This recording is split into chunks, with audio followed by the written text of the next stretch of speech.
Shalom, ni hao, וברוכים הבאים ללהבין את סין. Hello and welcome to the Understanding China podcast. The podcast is in Hebrew, but this episode will be in English. The intro though is in Hebrew. אז שלום לכולם, הפרק הקרוב יהיה באנגלית, אבל הוא הולך להיות פרק מרתק, ששווה להאזין לו באנגלית.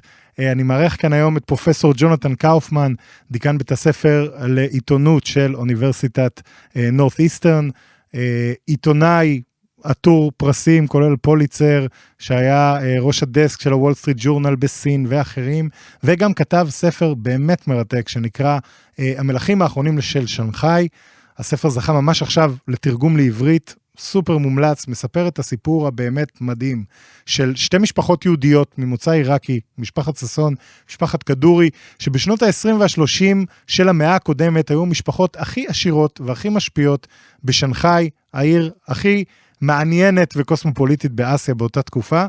סיפור באמת מרתק, ג'ונתן מלא בידע, והייתה שיחה מעולה, אז שווה להקשיב.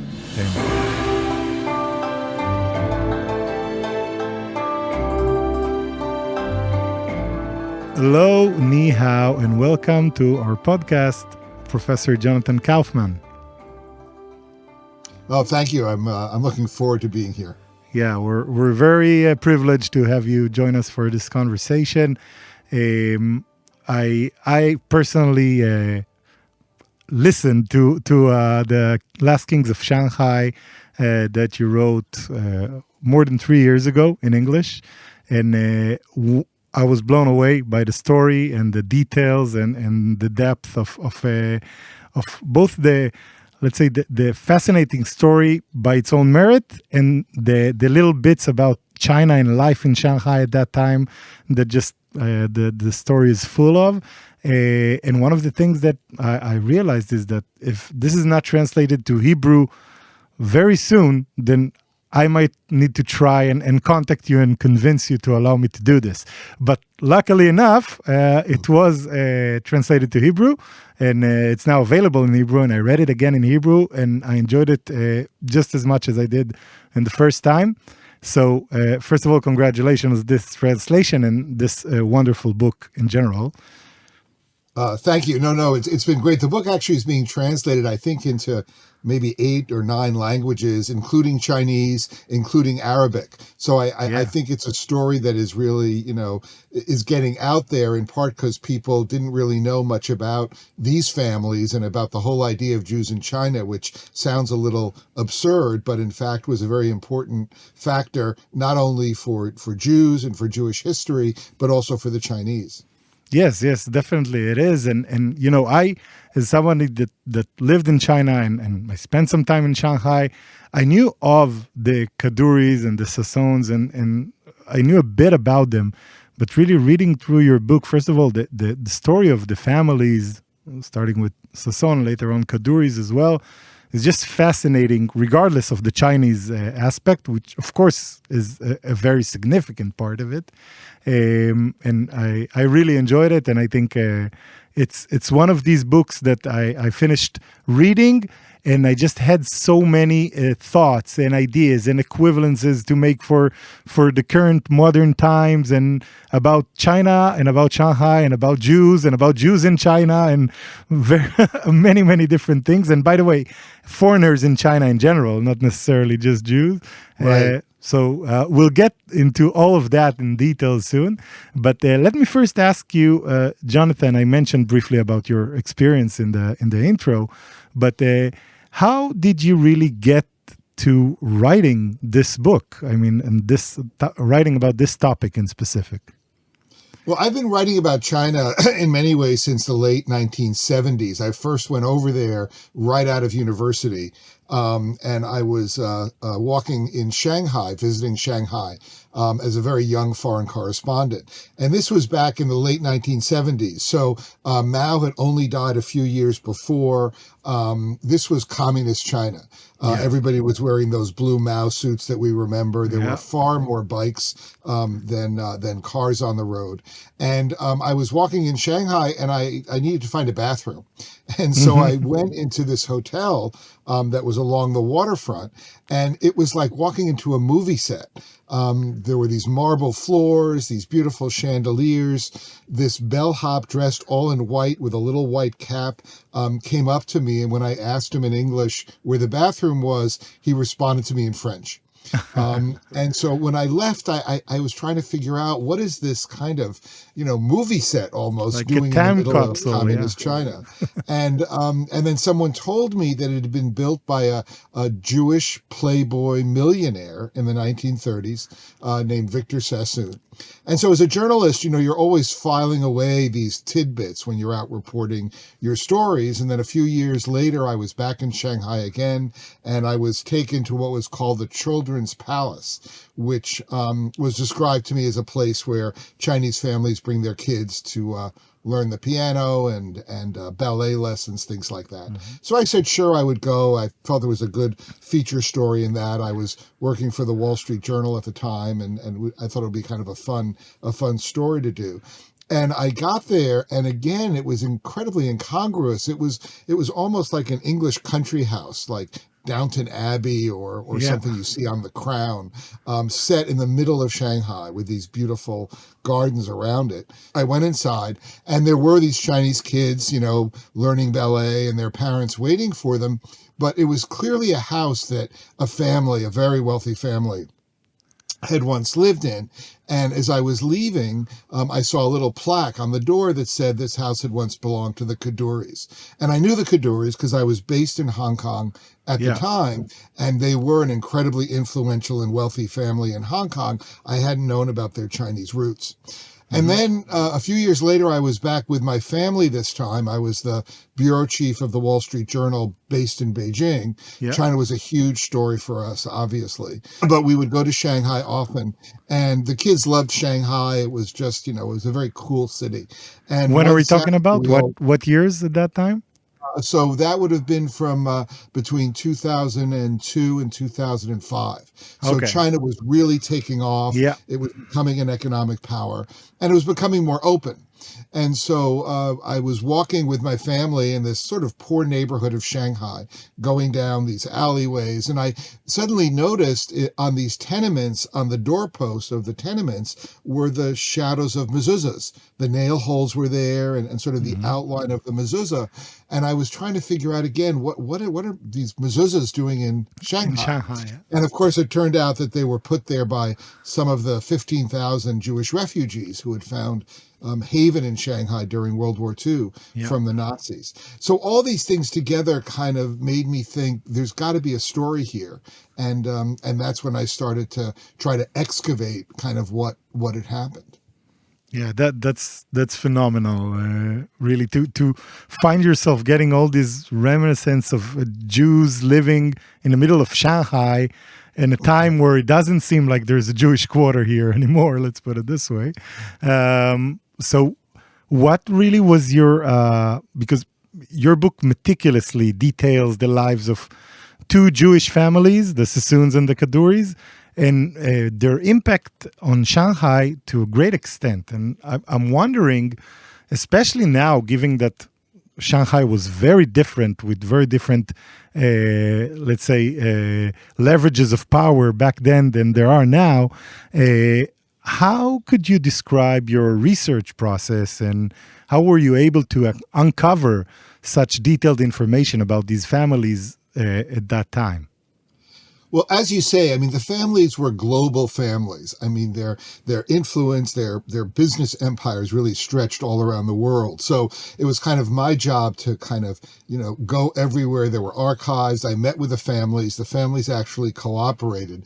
They didn't have final say over the book, but I wanted to make sure that they had, all the facts were right. Yeah. I mean, there were a couple of things that were quite interesting. One was both families start in Baghdad, right? We read about these families in the the Bible. When there's that famous psalm about by the rivers of Babylon we wept when we remembered Zion. Right. These are the Jews who were weeping in Babylon. Babylon was Baghdad. Yeah. And so after the destruction of the temple, Nebuchadnezzar took the Jews with him to Babylon, which is now Baghdad. Yeah. And, while the Jews may have wept by the river, they also did extremely well. Yeah. They got involved in business, and they were so influential that the various rulers of Baghdad at various times relied on them almost as economic advisors or ministers of finance. Yeah. And they designated one family to be kind of the leaders of the Jewish community. They actually called them the kings of the Jews. Right. And this was the Sassoon family. And so the Sasoons were so prominent that when they were kind of brought to meet the various rulers of Baghdad, the head of the Sassoon family was carried in a sedan chair through the streets of Baghdad, and everybody, Jew, Muslim, would sort of bow their head respectfully. And so by the 19th century, the Jews in Baghdad were quite wealthy. They were very involved in trade. But then things kind of turned against the Jews, as they often do. And David Sassoon, the head of the family, who was about to take things over, had to flee. His father put him on a boat and sent him off, and he ended up in India.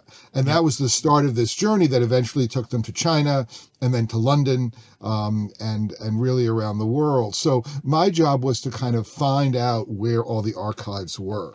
The Kadouris family has a huge archive in Hong Kong that they opened up to me. But one of the things that was really wonderful was that they also gave me personal papers from their family. So, for example, I think one of the things that's so interesting in the book is the role of women and these women characters who are really extraordinary and in some ways are the conscience of both families. Yeah. And to develop that, I was given the diary that Laura Kadouris, one of these women, had kept in like 1900, from 1900 to 1920, which day by day she talked about her feelings about China, her grief over the kind of things that were happening to the Chinese, her efforts to fix them. And so it gave you kind of a unique view of what a very smart woman thought while her husband was off doing business deals. And then I was in London, where the Sasoons are quite well known, and there was a lot of family papers there. And then I even had to go to Texas because Victor Sassoon, who was the rich playboy who built the hotel that I had first gone into, had left China in 1949 when the communists took over, settled in the Bahamas. He was quite a playboy. He didn't marry until he was 65. And he ended up marrying his nurse. And when he died, his papers ended up in Texas, of all places. So I had to go there. Interesting. But I think it was a fascinating way to kind of pull together all these different strands. People often say to me when I talk about the book, is it fiction? And I go, no, it all really happened. And I have all the documents to prove it. It's true. It does sound fictional at sometimes, because really it's not only that these families did extremely well, as we've mentioned, but really that Victor Sassoon was maybe the most famous or notorious playboy, if you will, but the entire family, or at least the patriarchs of them through the generations, were really a major part of the bohemian lifestyle of Shanghai at a time where it was perhaps the most bohemian city in Asia and the most cosmopolitan one. And they really had a significant role in shaping that vibe, let's say. No, absolutely. And I think that's one of the things that makes the book so much fun to write, and I'm hoping makes it fun to read, is that, now as everyone is emerging, from COVID and things like that, and we plan our trips and so forth. I mean, back in the 1920s and 1930s, Shanghai was a real destination. Charlie Chaplin would go there, in part because he wanted to meet Victor Sassoon. Wallace Simpson, who ended up, stealing the king in England was photographed there actually naked except for a life jacket. Noel Coward wrote plays there. And so it was a place where celebrities kind of went as part of the world tour, the grand tour. Yeah. And I think these two families were really part of that. I mean, it's fascinating to me that you have basically two families that were Jewish, that were immigrants, that were in Baghdad. And they built these extraordinary colonial hotels, and and had these incredible parties where, Victor Sassoon would have these parties where he would dress up as a schoolmaster, and everyone had to dress up as children. Yeah. He was a circus master, and people would have to dress up as circus acts. I mean, it's not exactly like Weimar Germany, but there are elements of this kind of frenzy before World War II of people just kind of flocking to Shanghai because it was so exotic.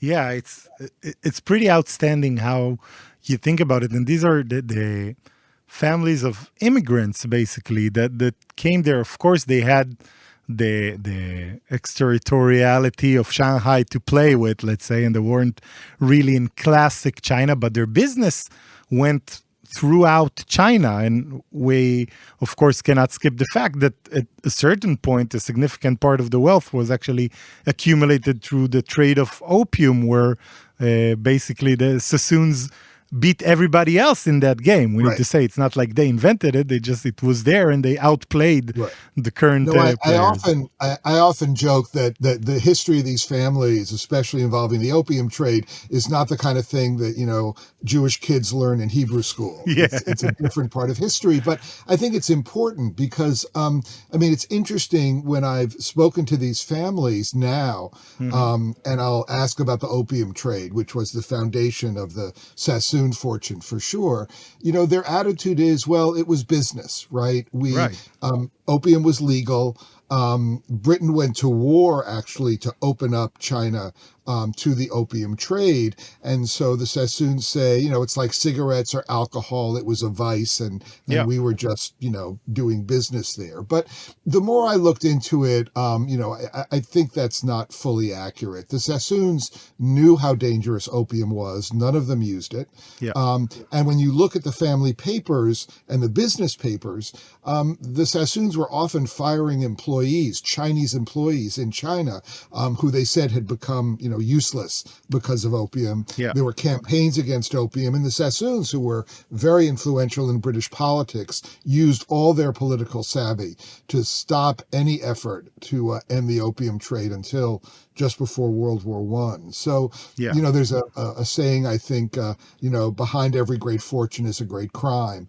And I think the crime for these families was opium. And I also think we need to recognize, here in America, I think that we look at Jews and Jewish history through the lens of Fiddler on the Roof, right? Yeah. Poor Jews and shtetls and ghettos in Eastern Europe and Russia, like my family, who kind of worked their way up into prominent positions. Right. The Sasoons and the Kadouris were immensely wealthy. They were imperialists. They became British citizens.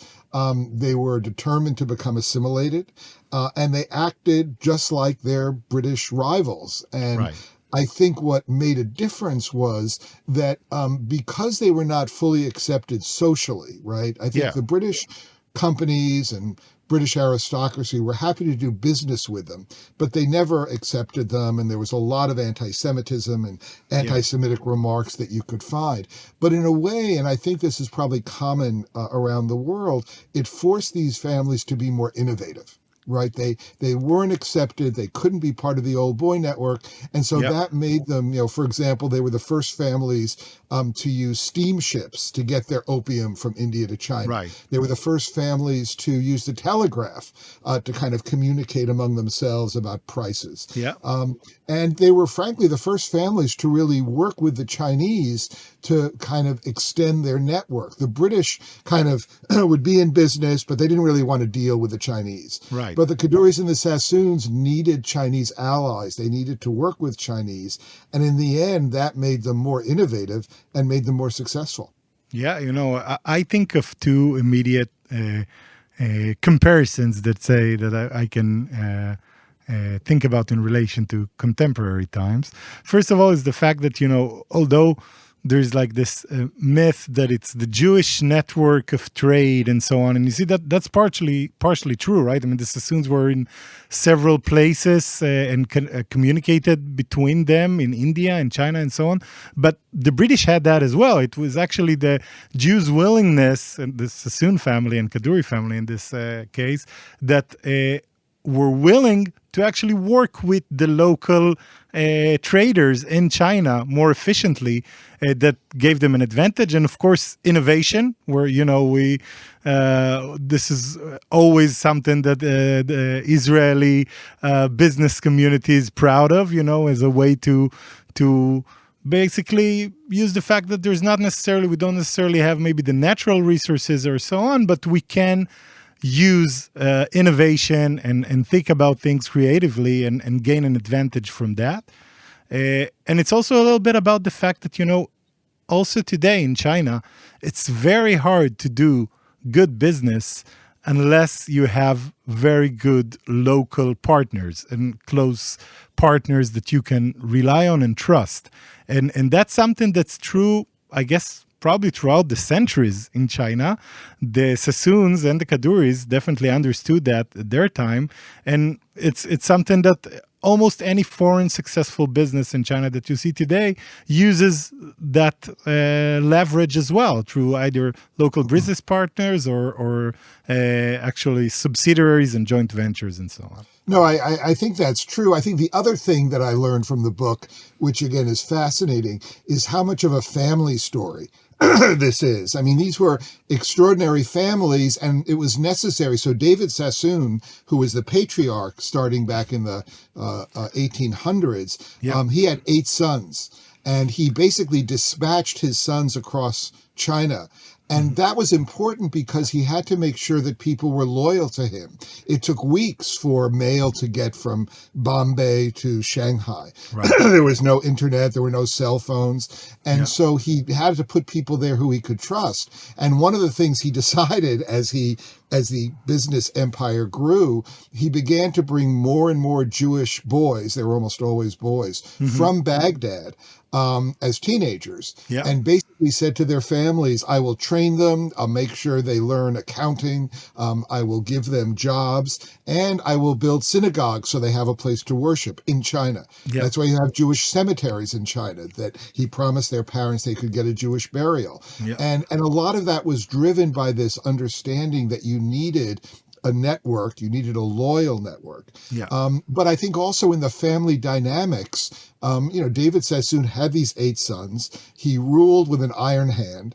He didn't allow any of them to become partners in the business until they were older, and he was sure that they were capable. And then even for his daughters-in-law, it was interesting. He basically had all the family living in a compound in India. And when his sons went off to do business in China, he kept the women there. And at first I thought this seemed kind of, almost feudal and he's prisoning these women. But it turned out what he was doing was bringing in tutors to teach these women English, because he knew as the wives of businessmen who eventually would go to England, they needed to speak English, they needed to know how to host parties and stuff. So there was kind of a progressive strain there that I think benefited the women. And the Kadouris also, Eli Kadoury, had 2 sons, and for various tragic reasons, they were back in England, and he basically at one point said, stop your studies, you're just coming back to China with me, and you're going to serve as my aides. And so in many ways, you saw the way in which these families, it affected brothers and sisters. It really affected how the family developed because they were so focused on, becoming bigger and bigger and more successful as businesses. There's a real human story behind that. There is, definitely, no doubt. It is a family story, and it's a community story as well, because you also detail in a very interesting way in the book how basically people from the Jewish community in Baghdad used to know that once their kids grow up, they can send them to rich uncle, air quotes, Sasoon, to get a proper job and get an opportunity. And actually, this is how the Kadouris business started, we can say, right? Right. No, that's absolutely true. And that's why Shanghai developed this very wealthy Jewish community, in part because people would start out working for the Sasoons. Mm-hmm. They would learn the skills they needed. They'd make contacts. Then they would break off and do their other business. And that's one reason I think that when the Second World War comes and these Jewish refugees from Europe start showing up, it's a real kind of pivot point for many Jews in Shanghai who suddenly realize, oh my God, these things are happening thousands of miles away, but they're affecting us. We thought we were kind of separate, but we actually are part of this broader community. Right. And I think one thing that's important, that's interesting, is that the Sassoon family couldn't wait to become British. They were knighted by the Queen. They sent their kids to Eton and to Cambridge. They had these beautiful houses in England. And as I say, while socially they weren't accepted, they were certainly very influential. The Kadouris were not. Eli Kaduri, the patriarch, wanted to be a British citizen very badly.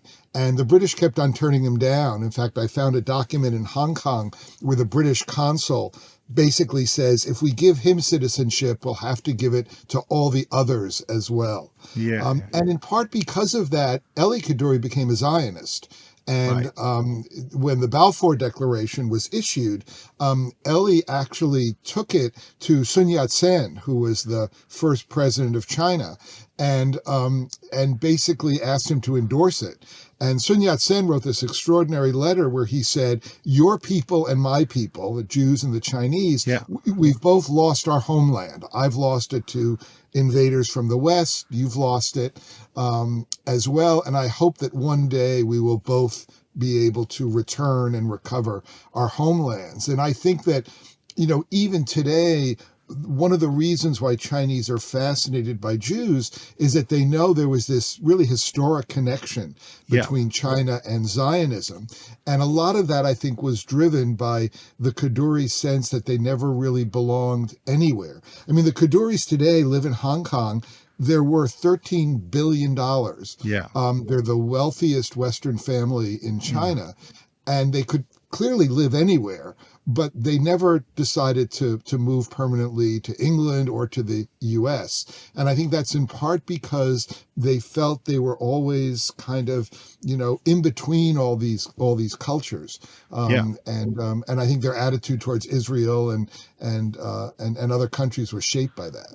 That's fascinating. By the way, what you mentioned about Sun Yat-sen, I remember reading it when I read your book, and I was not aware of that, and that was something that blew my mind, because obviously I knew of Sun Yat-sen, and he's when I tell students about him, I a lot of times say he's like the Chinese Herzl in a way, right? Exactly. In a way. We say the Chinese George Washington. Right. It is maybe even more George Washington, because actually he was the president of China for a symbolic short period of time. Herzl was not, but he's definitely also the main visionary behind the Chinese rejuvenation in its original form, not the new great rejuvenation of Xi Jinping. Right. And I think that that this story, first of all, shows really how impactful was the Kaduri family in the creation of a new modern China, and that helped. That happened also when Deng Xiaoping basically rose to power and started opening China up to the world and putting it on the track to become the superpower that it is today. Michael Kadouris, if I remember correctly, was a senior advisor in official or unofficial role to him in shaping his economic policies, which is also quite outstanding when you think of it. Yeah, no, and his father, Lawrence, was extremely influential. I mean, Lawrence, right. The Kadouris had been, they were probably the second wealthiest family in Shanghai after the Sasoons. Yeah. And, I mean, a couple of things are interesting here. As good as they were as businessmen, both families, their political judgment was sometimes they were blind to a lot of things that were going on. Yeah. They were really surprised that the communists took over. I mean, one of the things I was fascinated by is that these two families who stood astride China for more than 175 years, no one in any of these families through the generations ever bothered to learn Chinese. They basically were, living in Shanghai, running these huge business operations, and they couldn't talk to any of the Chinese. They had people who worked for them, obviously, and very educated Chinese spoke some English. But, at one point, Victor Sassoon, the playboy, it's the 1920s, 1930s in Shanghai. He's living in this incredible splendor, and he starts having an affair with an American Jewish woman who's a writer for the New Yorker magazine. And at the same time, she's having an affair with a Chinese communist poet, kind of on the side. She goes to the other side of the tracks. Right. And she is having lunch with Victor Sassoon at one point in his penthouse. And she says to him, Victor, I've met these Chinese communists. I think at one point she had met Zhou Enlai before the communists took over. This is serious. You actually need to worry about this. And he kind of dismisses it. He says, there's nothing to worry about. And one of the reasons why the Sasoons, who were in the 1920s and 1930s, one of the richest families in the world, lose almost everything is because they don't get out of Shanghai in time. Right. Unlike the Kadouris. And the Kadouris are kind of similar. I mean, they were a bit smarter. They started moving money out of China when they saw the communists rising. They moved to Hong Kong, and they're able to kind of reestablish themselves in Hong Kong. But even there, when I've spoken to the family about the latest crackdowns in Hong Kong, they were surprised. And part of me thinks, how can you be so wealthy and influential, but they lived in a bubble? And I think that's something that, again, resonates today when businesses go to China or academics go to China or tourists go to China. We sometimes only see what the Chinese want us to see. And there's a lot going on behind the scenes, as these families found, that can have a huge impact on what you're trying to do. That's very true. And I think in general, they were living in a bubble, and you can see it. You describe in the book how when the Japanese took over in World War II, really took over Shanghai, all the Jewish families basically lived or were confined to what they later referred to as the Jewish ghetto, and the Japanese initially didn't really know what the Germans want of them and with all these things. Right. But the Sasoons, for example, were British citizens, and by that matter, they were actually citizens of the enemy, and they were treated as such. And these families also didn't really foresee that, and they ended up to the point where they ended up actually in prison camps, in like wartime prison camps. No, and I think that had a real impact, especially on the Kadouris family. I mean, it's interesting to me, we talk about the family story. There were these two brothers who basically ran the Kadouris affairs from 1930 and are still running it today. And one of the things they concluded after 1949, when they had to flee Shanghai, was that their father had made a huge mistake, that he had been so isolated that it cost them, millions of dollars in property. And their father died under Japanese imprisonment. It was a very personal thing. Right. So when they got to Hong Kong, one of the things that occurred is that Lawrence Kadouris, the older brother, became the businessman, driving, relentless, a brilliant figure. His brother, Horace, was a much gentler soul and never really liked business. And his older brother was always berating him, saying, you've got to pay attention. And so Horace actually helped enormously the Jewish refugees who were coming to Shanghai. He built a school for them. When he got to Hong Kong, he kind of reflected on that and began helping Chinese refugees. All the Chinese refugees who were fleeing communism were pouring into Hong Kong.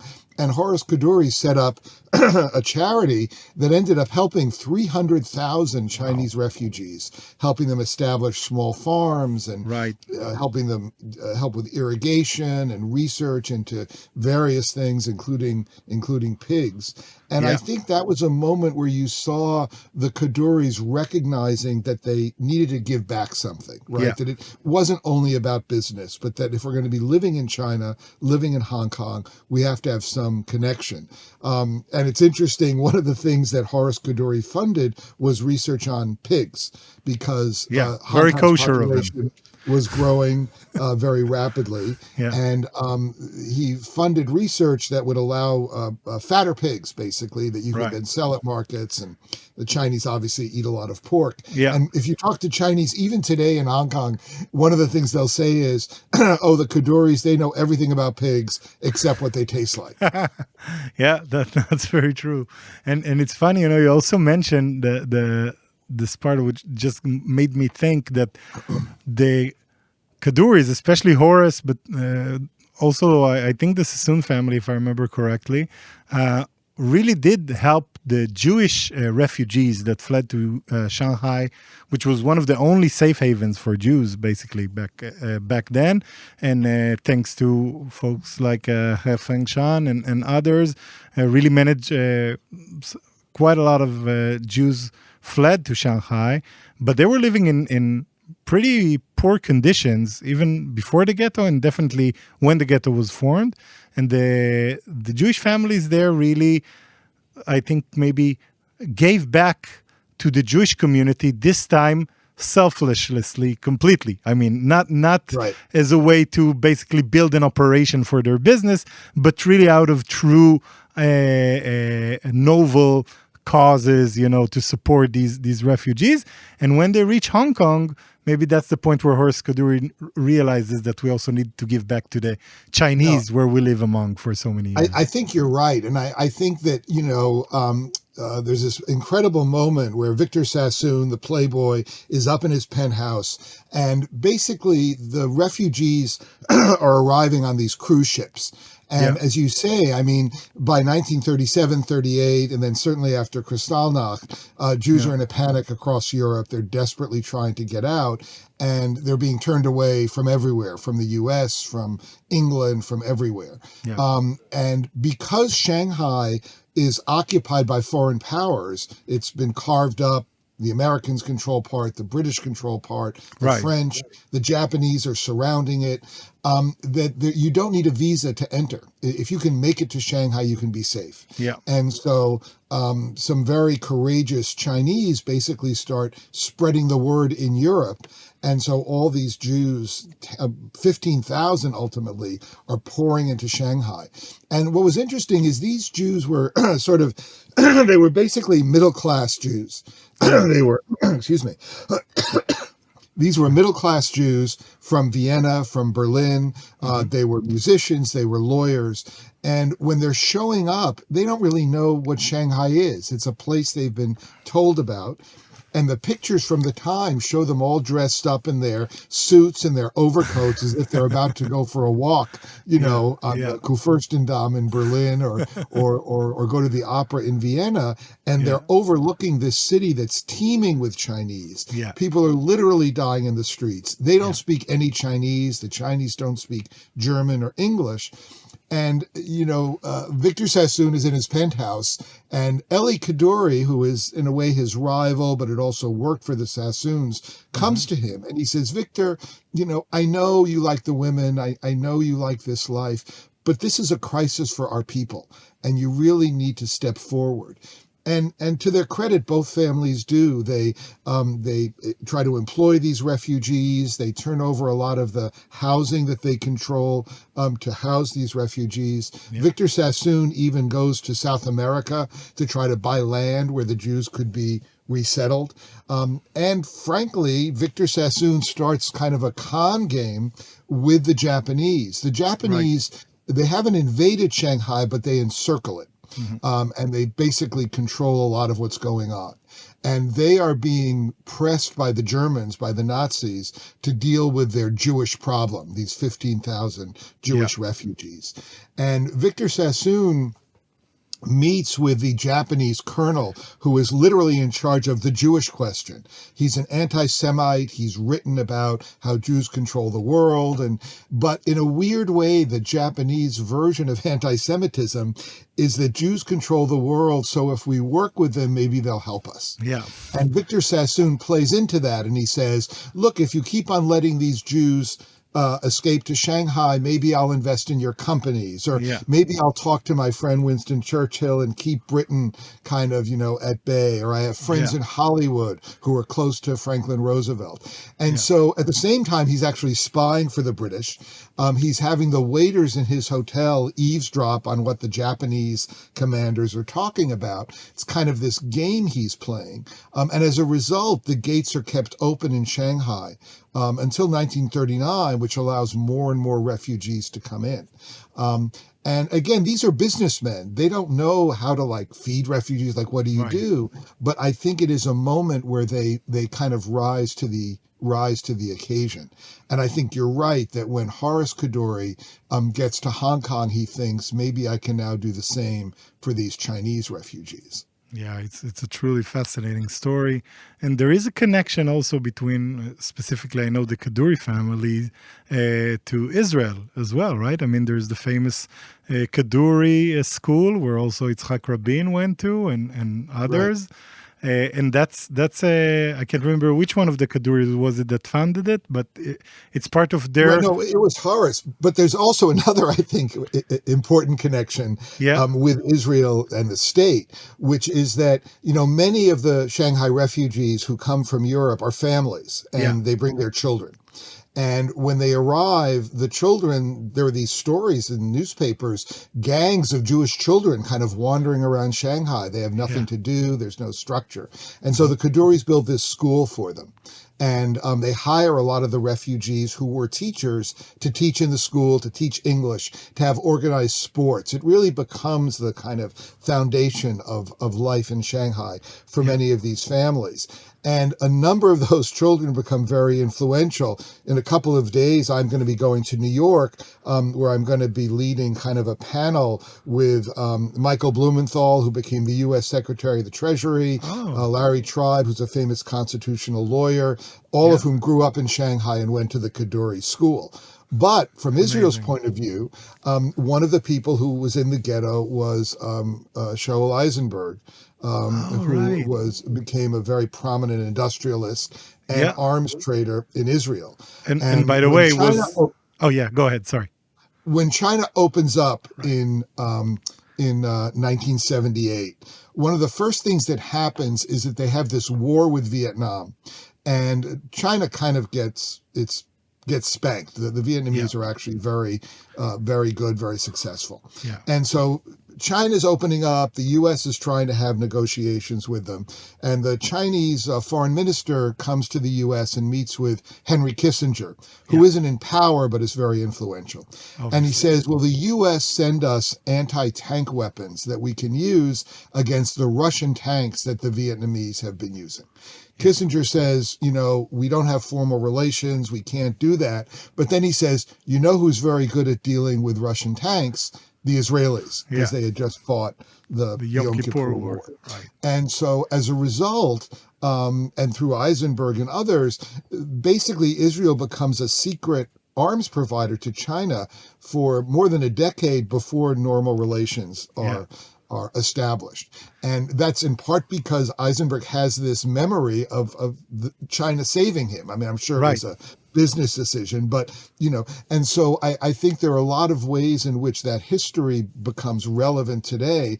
And that's one of the reasons why, whenever Netanyahu would go to China, he'd always go to the site of the old Jewish ghetto, and would, meet with people, because there was this moment where China and Shanghai really, almost on their own was able to save these Jews when other countries wouldn't let them in.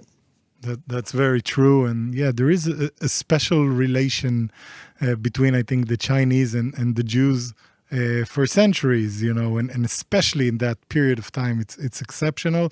There's also, of course, the family of former Prime Minister Olmert that were actually Russian Jews that lived in Harbin for a while, and my wife's grandparents also actually came from Harbin, which is funny. But I think that that's an interesting point, Jonathan, because you were probably tracking some of the responses to the October 7 atrocities which Hamas committed. And one of the things that really, I think, deeply disappointed a lot of the Israeli folks that do look at China as a potential partner and as a company that Israel could have special relations to, even if obviously not a substitute to the U.S. But a lot of people were deeply disappointed by the fact that regardless of the history of China and the Jews, and what always seemed like a very positive image, although one might say almost an anti-Semitically positive image of the Jews in China, after October 7, the Chinese official statements lacked any, let's say, empathy to what happened to many innocent Jews. But more than that, anti-Semitism starts sprawling in Chinese social media networks like I've never seen before. And I've seen, very small hints of that at some points in time, and there was always, like I said, this positive anti-Semitism. But it was quite striking to see the wave of anti-Semitism after October 7, and I'm wondering if you have any opinion on where that is coming from.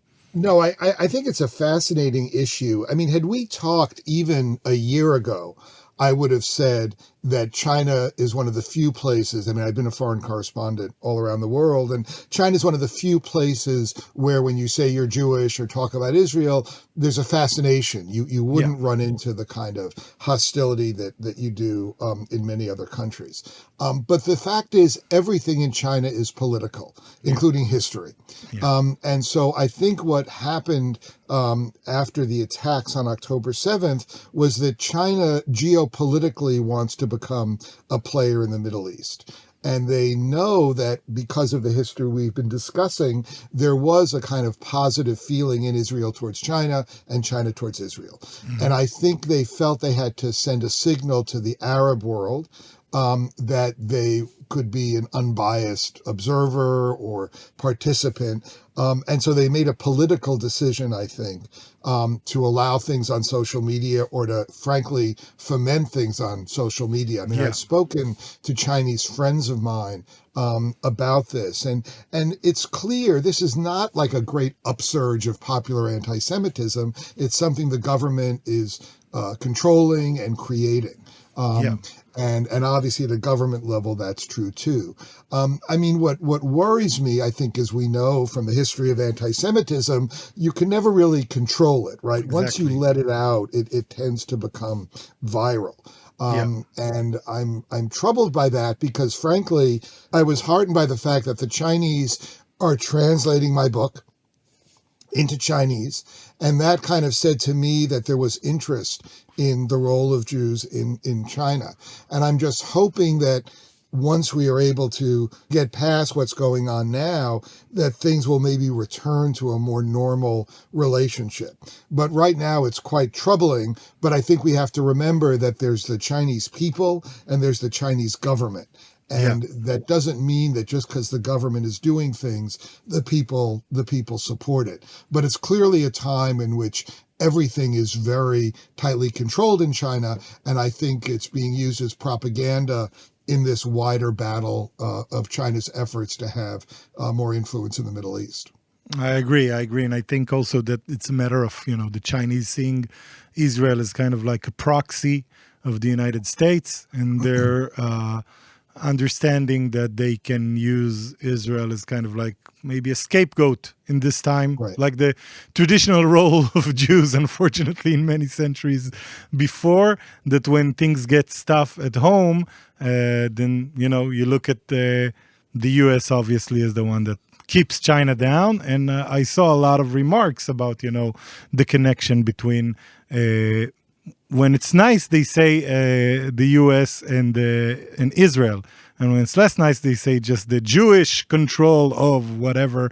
And you see that on social media very openly. And the thing is that in China, even if it was, let's say, grassroots popular sentiment, which I don't believe it is, because like you said, all the people that I know in China definitely don't hold these kind of a sentiment. But even if it is, as we know in China, they can easily shut it down or stop it if they want. And the fact that they choose not to speaks volumes, unfortunately. But I want to ask you really, Jonathan, in that regard, as let's say a personal reflection, given the fact that really you spent a lot of time on the ground in China, understanding the system and the politics and the international interests and national interests of China, and the fact that you are Jewish, I'm wondering how much that played a role in your fascination with the story, because really, as I regard it, even if I was not Jewish, or even if the story was about two, I don't know, Hindu families or Persian families or whatever, it was still fascinating nevertheless. But still, you seem to have, quite like me, the personal connection from both sides, the Jewish side and the China side.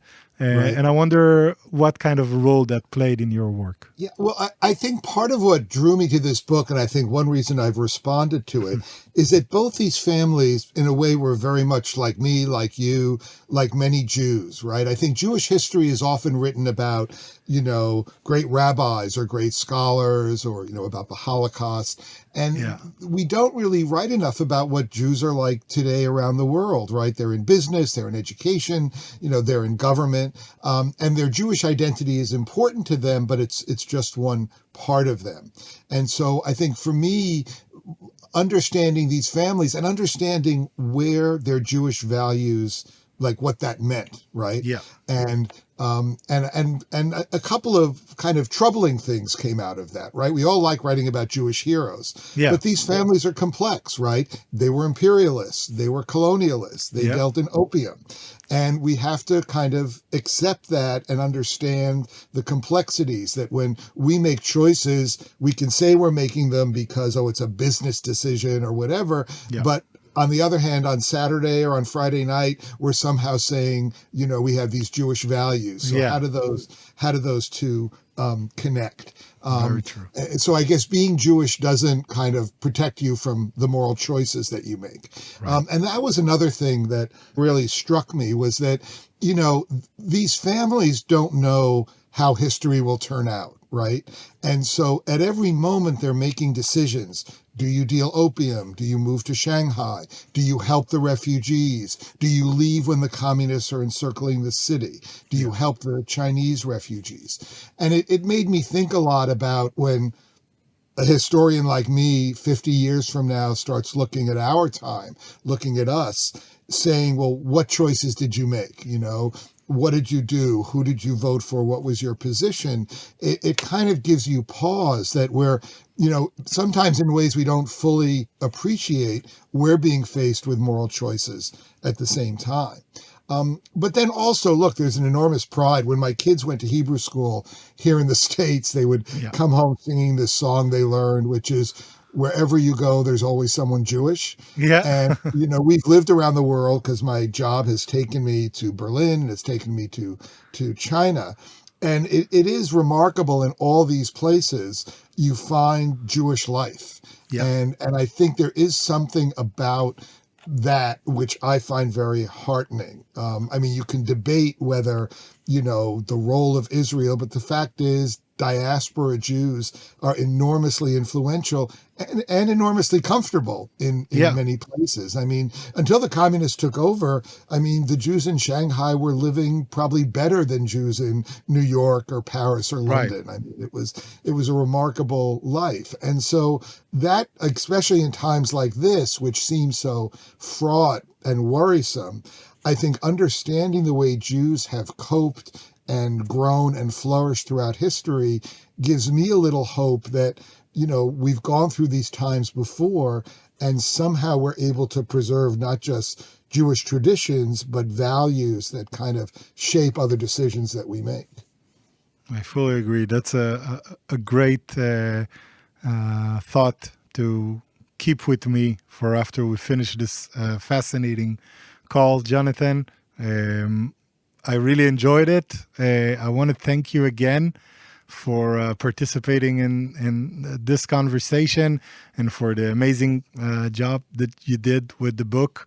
I highly recommend it. I will keep in the show notes links both for the English version and for the newly released Hebrew version.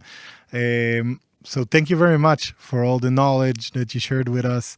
And I really appreciate your time. Thank you, Jonathan. Thank you very much. I'm glad you enjoyed it. And I enjoyed talking with you about it. Thank you very much.